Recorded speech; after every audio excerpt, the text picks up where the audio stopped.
నమస్తే, welcome to our channel. రాష్ట్రంలో సంచలనం సృష్టించినటువంటి మదనపల్లి దస్త్రాల దహనం కేసులో కీలక పరిణామం. మరి ఈ కేసులో ప్రధాన నిందితులుగా ఉన్నటువంటి పెద్దిరెడ్డి రామచంద్రారెడ్డి పిఏ, పెద్దిరెడ్డి రామచంద్రారెడ్డి ప్రధాన అనుచరులు ముందస్తు బెయిల్ కోసం దేశ అత్యున్నత న్యాయస్థానాన్ని అప్రోచ్ అవడం, మరి అక్కడ సుప్రీంకోర్టు చేసినటువంటి కామెంట్స్ ప్రస్తుతం చర్చనీయాంశంగా మారాయి. మరి వీటన్నిటిని కూడా ఏ విధంగా చూడాలి తెలుసుకునే ప్రయత్నం చేద్దాం. దీన్ని విశ్లేషించడానికి మనతో పాటుగా ఉన్నారు సీనియర్ జర్నలిస్ట్ డివి శ్రీనివాస్ గారు. నమస్తే సార్. నమస్తే. మదనపల్లి దస్త్రాల దహనం కేసులో కీలక పరిణామం చోటు చేసుకుంది సార్. మరి ఈ కేసులో ప్రధాన నిందితులుగా ఉన్నటువంటి మాధవరెడ్డి, మునితుకారం వీళ్ళిద్దరూ కూడా సుప్రీంకోర్టులో ముందస్తు బెయిల్ పిటిషన్ వేయడం, మరి అక్కడ ధర్మాసనం వ్యాఖ్యానించిన తీరు ప్రస్తుతం చర్చనీయాంశంగా మారింది అనుకోవచ్చు. ఇంత పెద్ద కేసులో మీకు బెయిల్ ఇవ్వడమా, వెళ్లి విచారణ ఎదుర్కోండి, 20 ఎకరాలకు సంబంధించినటువంటి దస్త్రాల దహనం కేసు అంటూ సుప్రీంకోర్టు వ్యాఖ్యానించిన తీరు, మరి నెక్స్ట్ ఈ కేసులో ఏం జరగబోతుంది అంటారు? వీళ్ళిద్దరితో ఆగుతుందా? వీళ్ళిద్దరు అరెస్ట్ అయ్యే అవకాశాలు ఉన్నాయా? మరి ఈ దహనం కేసు, దస్త్రాల దహనం కేసు పెద్దిరెడ్డి రామచంద్రారెడ్డికి కూడా త్వరలోనే పిలిచే అవకాశాలు ఉన్నాయంటారా? ఎక్కడున్నాడు మాధవరెడ్డి? ముని తుకారాం ఎక్కడున్నాడు? అమెరికాలో ఉన్నారా? అంటే ఇవాళ ముందస్తు బెయిల్ పిటిషన్ వేశారు సుప్రీంకోర్టులో. దానిపైన చాలా సీరియస్ అయింది సుప్రీంకోర్టు. అసలు ప్రభుత్వ కార్యాలయంలో ఫైళ్లు తగలబెట్టడం ఏంటి? మదనపల్లి ఆర్డీఓ ఆఫీసులో ఫైళ్లు తగలబెట్టడం ఏంటి? తగలబడటం ఏంటి? లోతైన విచారణ జరిపించండి. ఏది ఇవాళ 2 ఆర్డీఓలు సస్పెండ్ అయ్యారు. ఆ మురళి, హరిప్రసాద్ అనేవాళ్ళు ఇద్దరు, ఆ సీనియర్ అసిస్టెంట్ గౌతమ్ తేజ అనేవాడు. అసలు 7 లీటర్ల పెట్రోల్ అక్కడికి ఎలా వచ్చింది? ఇప్పుడు అదేంటది? సబ్ కలెక్టర్ ఆఫీస్, కలెక్టరేట్ కార్యాలయంలో పెట్రోల్ ఎందుకు ఉంటుందమ్మా? షెల్ఫ్లు, ఫైళ్ళు ఉండే చోట పెట్రోల్ అక్కడ ఉద్దేశపూర్వకంగా పెట్టడం, ఆ కిటికీ అవతల అగ్గిపుల్లలు ఉండటం. అంటే ఆర్డీఓ మురళి ఇవాళ బలయ్యాడా? హరిప్రసాద్ వీళ్ళు ఎక్కడ సంతకం పెట్టమంటే అక్కడ సంతకం పెట్టిన ఫలితం.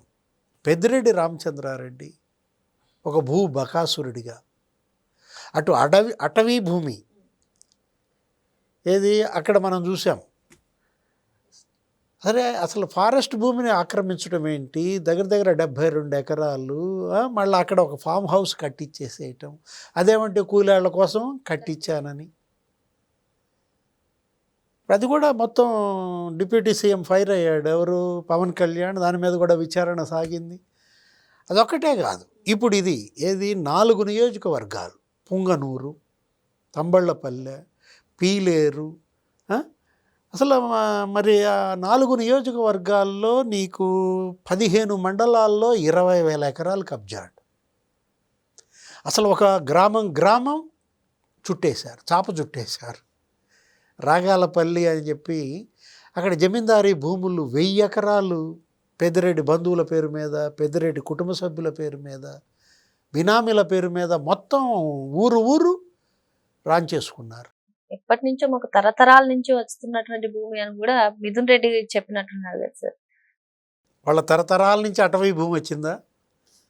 వాళ్ళ తరతరాల నుంచి ఇవాళ డొంకపోరం పోకు వచ్చిందా? ఇవాళ మొత్తం ఈ రెవెన్యూ భూములు, దేవాదాయ భూములు, కొండపోరం పోకు. అరే, చుట్టూ ప్రభుత్వ భూమి, మధ్యలో వీళ్ళ పట్టా భూమి. రేణిగుంట ఎయిర్పోర్ట్ పక్కన ఎక్కడి నుంచి వచ్చిందమ్మా? 22 ఎకరాలు, 7 ఎకరాలు.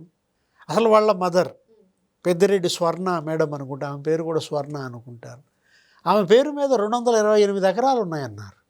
అంటే భూ సంస్కరణల చట్టం వీళ్ళకి పనిచేయదా? మనకు తెలిసి భూ సంస్కరణల చట్టం, ల్యాండ్ సీలింగ్ యాక్ట్ ఏం చెప్తుంది? ఏదో ఇన్ని ఎకరాలే ఉండాలి, మాగాణి, మెట్ట, 18 ఎకరాలు, 22 ఎకరాలు ఏదో ఉన్న దీంట్లో మరి అసలు ఏ విధంగా వీళ్ళకి వచ్చాయి? మిథున్ రెడ్డి పేరు మీదే ఉందంట, పెద్దిరెడ్డి పేరు మీద ఉన్నాయంట 23 ఎకరాలు, మరి 40 ఎకరాలు. అంటే ఇప్పుడు తరతరాల నుంచి వచ్చినాయి. వీళ్ళంతా పెద్ద ధనికుల ఆదిమూలం చెప్పాడు సత్యవేడు ఎమ్మెల్యే, జగన్ పార్టీ నుంచి వచ్చి తెలుగుదేశంలో చేరినాడు, ఒక ఎస్సీ ఎమ్మెల్యే అనుకుంటాను. ఆయనే అన్నాడు ఏమని, మోటార్ సైకిల్ గతి లేనాడు అని పెద్దిరెడ్డిని ఉద్దేశించి అతను చేసిన వ్యాఖ్యలు. మరి తరతరాల నుంచి ఇన్ని 100 ఎకరాలు ఉంటే మోటార్ సైకిల్ గతి లేనాడని ఎందుకంటాడు? ఇప్పుడు ఒకటి ఇక్కడ నేను ఇప్పుడే చూసా, నువ్వు రాబోయే ముందు, గౌతమ్ తేజతో 10 రోజుల పాటు 7 సార్లు ఏకంగా 510 నిమిషాలు ఫోన్ కాల్స్ అంట. ఎన్ని నిమిషాలు? 510 నిమిషాలు. ఎవరెవరి మధ్య? గౌతమ్ గౌతమ్ తేజ, మాధవరెడ్డి మధ్య. వంకా మాధవరెడ్డి పెద్దిరెడ్డి అనుచరుడు, పరారైనట్టున్నాడు. ఇప్పుడు కూడా మళ్ళీ పరారియా? ఇప్పుడు సుప్రీంకోర్టు ఇచ్చినటువంటి జడ్జిమెంట్ నేపథ్యంలో వేట, మళ్ళీ అరెస్ట్ జరుగుద్దని చెప్పి పరారయ్యారా అంటున్నాను అనమాట. అరే ఎలా ఇప్పుడు ఆ రికార్డ్ అసిస్టెంట్కి నీకేంటి అంత సంబంధం? గౌతమ్ తేజ అనేవాడు అక్కడ రికార్డ్ అసిస్టెంట్. అతనితో నువ్వు 510 నిమిషాలు ఫోన్ కాల్స్ 10 రోజులు 7 సార్లు, అంటే 7 సార్లు మాట్లాడాడంటే నీకు దగ్గర దగ్గర మరి ఒక్కొక్క కాల్ 70 నిమిషాలు అనమాట. గంటకు పైన. ఇక్కడ ఉన్నది కాల్ డేటా రికార్డ్స్. నేను చెప్తాను, నేను వస్తున్నది ఇది మీడియాలో వచ్చినటువంటి కథనాలు నీకు చెప్తున్నాను అనమాట. 2023 జూలై 1 నుంచి 2024 అక్టోబర్ 17 మాధవరెడ్డి పెద్దిరెడ్డి మధ్య 52 ఫోన్ కాల్స్. పెద్దిరెడ్డి రామచంద్రారెడ్డికి ఈ మాధవరెడ్డికి మధ్య 52 ఫోన్ కాల్స్ అన్నమాట. అంటే ఇప్పుడు ఎంత అనుచరుడు కాకపోతే నువ్వు అతనికి 52 సార్లు మంత్రిగా నువ్వు ఫోన్ చేశావు అంటే మాధవరెడ్డికి పెద్దిరెడ్డికి ఉన్న సంబంధాలు ఇక్కడే నీకు బట్టబయలైనప్పటి పరిస్థితి. ముని తుకారాం ఇప్పుడు నువ్వు చెప్పిన అతను పిఏ, మాధవరెడ్డి ముని తుకారాం మధ్య 331 ఫోన్ కాల్స్. సిడిఆర్ రికార్డ్స్ ఇవాళ మొత్తం ఇవాళ ప్రభుత్వం దగ్గర ఉన్న పరిస్థితుల్లో ఆ జీవో 596 తెచ్చారు. తెలుసా ఆ జీవో? ఎవరు? జవహర్ రెడ్డా? జగన్మోహన్ రెడ్డి కోరి తెచ్చుకున్నటువంటి సిఎస్ జవహర్ రెడ్డి. ఇంతమంది సిఎస్లు చేశారు గమ్మ. ఇప్పుడు ఆంధ్రప్రదేశ్ చరిత్రలో 70 ఏళ్లలో ఎంతమంది సిఎస్లు చేశారు? ఏ చీఫ్ సెక్రటరీ అయినా ఇలా బదనామయ్యారా? కాకి మాధవరావు దగ్గర నుంచి మొన్న ఎల్వి సుబ్రహ్మణ్యం దాకా, అజయ్ కల్లం కూడా చేశాడు సిఎస్గా. అరే ఈ జవహర్ రెడ్డి హయాంలో అతను ఈ భూ కబ్జాల కోసమే ఆ జీవో తెచ్చాడని 596, ఆయన కొడుకు ఆయన మేనల్లుడు ఆ భోగాపురం ఎయిర్పోర్ట్ చుట్టూతో భూములు కబ్జా చేశారని ఆ జనసేన అతను ఎవరు మూర్తి యాదవ్ మొత్తం రోజుకో ప్రెస్ మీట్ పెట్టి డాక్యుమెంట్స్ రిలీజ్ చేసేవాడు.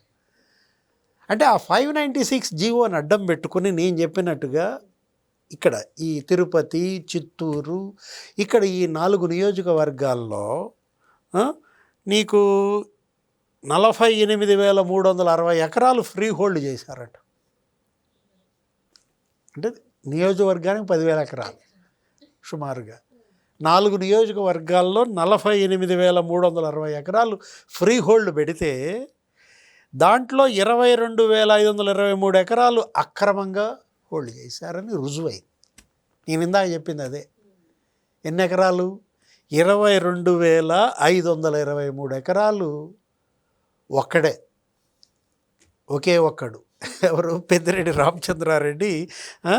అరే వీళ్ళ బినామీల పేరిట 14,000 ఎకరాలు భూములు ఆర్డీఓ మురళి రెగ్యులరైజ్ చేసినాయి. బలయ్యాడు. అంటే పెద్దిరెడ్డి రామచంద్రారెడ్డి ఇంకో 30 ఏళ్ళు మంత్రి ఉంటాడు, లేకపోతే తర్వాత మిథున్ రెడ్డి అవుతాడు అనుకుని కలగన్నట్టున్నాడు. అంటే ఏ విధంగా వీళ్ళు జగన్ ముఖ్యమంత్రిగా అతని ముఖ్యమంత్రి అధికారాన్ని అడ్డం పెట్టుకుని రాయలసీమ కబ్జా చేశారు. ఇక నీకెందుకు? ఉత్తరాంధ్ర ఏమో వాళ్ళు కబ్జా చేశారు. ఎవరు? విజయసాయిరెడ్డి, సుబ్బారెడ్డి. రాయలసీమ ఏమో పెద్దిరెడ్డి రామచంద్రారెడ్డి, పెద్దిరెడ్డి మిథున్ రెడ్డి, సజ్జల రామకృష్ణారెడ్డి, భూమన కరుణాకర్ రెడ్డి, చెవిరెడ్డి భాస్కర్ రెడ్డి, ఈ మొత్తం బ్యాచ్. అరే ఆ సజ్జల రామకృష్ణారెడ్డి అతను అసలు అక్కడ పెద్ద సజ్జల బ్రదర్స్ ఎస్టేటు, ఎవడికాడు ఎస్టేటే. అంతకుముందు ఏంటి వైఎస్కి ఒక్కడికే ఎస్టేట్ అనుకునేవాళ్ళం, జగన్కి ఒక్కడికే ఎస్టేట్. ఎడుపులపాయ ఒక 1,200 ఎకరాలు అక్కడ కబ్జా చేశారు. ఇడుపులపాయలో, పులివెందుల నీకు ఒక 5 రాష్ట్రాల్లో 9 నగరాల్లో ప్యాలెస్లు అనేవాళ్ళు. అలాంటిది రాజశేఖర్ రెడ్డి, జగన్మోహన్ రెడ్డి ఒక్కళ్ళే అనుకున్నాం. అట్లాంటి వాళ్ళు ఎంతమంది తయారయ్యారో చూడు. సార్ అసలు ఈ ఫైల్ తగ్గని కేసు, వీళ్ళ భూ ఆక్రమణలు, భూ కబ్జాలు రోజుకోటి బయటకు రావడం, మరో పక్క చూసుకున్నట్లయితే చంద్రబాబు నాయుడు గారు డిసెంబర్ వరకు రెవెన్యూ శాఖ మొత్తం ప్రక్షాళన చేస్తామంటున్నారు. సాధ్యం అవుతుందంటారా సార్? అంటే ఇవాళ మరి చెయ్యాలి కదా, ఏది రెవెన్యూ వ్యవస్థ వెన్ను విరిచాడు. ఇవాళ బ్రిటిష్ కాలం నుంచి ఇవాళ మరి స్వతంత్రం వచ్చినప్పటి నుంచి దృఢంగా ఉన్నటువంటి రెవెన్యూ వ్యవస్థని జగన్మోహన్ రెడ్డి ఏం చేశాడంటే వెన్ను విరిచేశాడు, మొత్తం కుంపు పెట్టాడు. ఆ సర్వేలు అంటూ ఏదో భూరక్ష ఏదో పెట్టాడు. జగన్ భూరక్ష కాదు, అది భూభక్ష. 13 లక్షల ఎకరాలు కబ్జా చేశారమ్మా. ఇప్పుడు మీ నాన్న నచ్చలేదనుకో, 22A పెట్టు శ్రావణి భూమి, నిషేధిత జాబితాలో పెట్టేయటమే అప్పటినే చుక్కల భూమి. అంటే మొత్తం ప్రతి చోట ప్రతి నియోజకవర్గంలో ఒక బకాసురుడు. ఎంతమంది భూబకాసురులు ఉన్నారంటావు? వైనాట్ 175? అంటే 175 నియోజకవర్గాల్లో గెలిచిన 151 ఎమ్మెల్యేలు 151 భూమి బకాసురులు అయిపోయారు అక్కడ ఆ నియోజకవర్గాల్లో.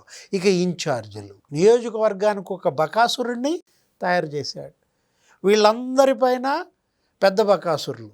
ఇప్పుడు వీళ్ళంతా ఏది సజ్జల భూమన లేకపోతే చెవిరెడ్డి, వీళ్ళు ఎట్లాంటి నికృష్టులంటే ఇక నాకే పదం వాడాలో తెలియటల్లా. ఎంత నీచ నికృష్టులంటే చివరికి మఠం భూములు కూడా కబ్జా చేశారు. దేవుడి భూములు వదలలేదు. చివరికి ఆ మఠాలు ఏది భక్తులు ఎవరన్నా వస్తే విశ్రమించడానికి అన్నపానాలకు వాటికి ఇచ్చినటువంటి భూమిని కూడా కబ్జా చేశారు. ఎక్కడో దాకెందుకు, బుగ్గమఠం భూమి. తిరుపతిలో బుగ్గమఠం భూమి అమ్మ. అప్పుడు రాయల టైంలో మొదట్లో ఒక 125 ఎకరాలు ఉండేది. ఇప్పుడు ఎంత ఉందో చెప్పనా? 25 సెంటు ఉంది. ఇక్కడ 125 ఎకరాలు, ఎక్కడ 25 సెంటు? అంటే 124 ఎకరాల 75 సెంటు కబ్జా చేసి పారేశారు బుగ్గమఠం భూములు. ఆ బుగ్గమఠంలో మరి మా వాటా మాకు ఉండాల్సిందేగా, పెద్దిరెడ్డి వాటా. అదేంటంటే బుగ్గమఠం భూముల్లో ఇల్లు కట్టారంటే ఏమన్నాడు తెలుసా? నాకు తెలియకుండా మా తమ్ముడు కొన్నాడని చెప్పాడు, ద్వారకానాథ్ రెడ్డి.